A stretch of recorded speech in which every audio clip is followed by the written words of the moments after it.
Hello అండి, ఎలా ఉన్నారు? ఈ రోజు నుండి మృగశిర కార్తి స్టార్ట్ అయిపోయింది కదా. చేపల మార్కెట్లో అయితే ఫుల్ జనాలు. రోహిణి కార్తిలో రోడ్లు పగిలే ఎండలతో సతమతం అయిపోయి ఇంకా జీవకోటికి ఈ మృగశిర కార్తితో వచ్చే నైరుతి ఋతుపవనాల వల్ల వాతావరణం చల్లబడి ఉపశమనం కలుగుతుంది. ఇంకా రైతన్నలకి పండగనే చెప్పొచ్చు. రైతన్నలకి చాలా సంతోషంగా ఉంటుంది. ఎందుకంటే మృగశిర రోజు కార్తి ఎంటర్ అయిన రోజు నుంచి వర్షాకాలం అనేది స్టార్ట్ అయిపోతుంది.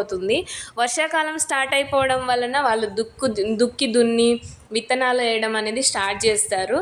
ఈ ఈ ఈ వర్షాకాలం బాగా వర్షాలు పడి రైతులకి మంచిగా కలగాలని మనం కోరుకుందాము. ఇంకొకటి ఏంటి అంటే ఈ మృగశిర రోజే చేపలు మింగుతారంట. మళ్ళీ చేపలే ఎందుకు తినాలని మీకు ఏమైనా డౌట్ వచ్చిందా? నాకైతే డౌట్ వచ్చింది. నేను మా నాన్నమ్మని అడిగాను, మృగశిర రోజు చేపలు ఎందుకు తింటారు, చేప పిల్లల్ని ఎందుకు మింగుతారు అని చెప్తే మా నాన్నమ్మ చెప్పింది ఏంటి అని అంటే, మృగశిర రోజు ఫిష్ తినడం వలన అస్తమా, ఉబ్బసం, ఆయాసం అనేవి తగ్గిపోతాయి అని చెప్పింది. చిన్నపిల్లలకి, పెద్దవాళ్ళకి చేప పిల్లలు మింగడం వలన ఇలాంటి వ్యాధులు అనేవి దరిచేరవని, ఇంకొకటి మృగశిర రోజు చేపలు తింటే వర్షాకాలంలో వచ్చేటటువంటి వర్షాకాలపు వ్యాధుల నుంచి మనం తప్పించుకోవచ్చు అని కూడా చెప్పింది. ఇంకొకటి ఏంటి అని అంటే, నా ఛానల్ని సబ్స్క్రైబ్ చేసుకోండి ఫ్రెండ్స్, ప్లీజ్.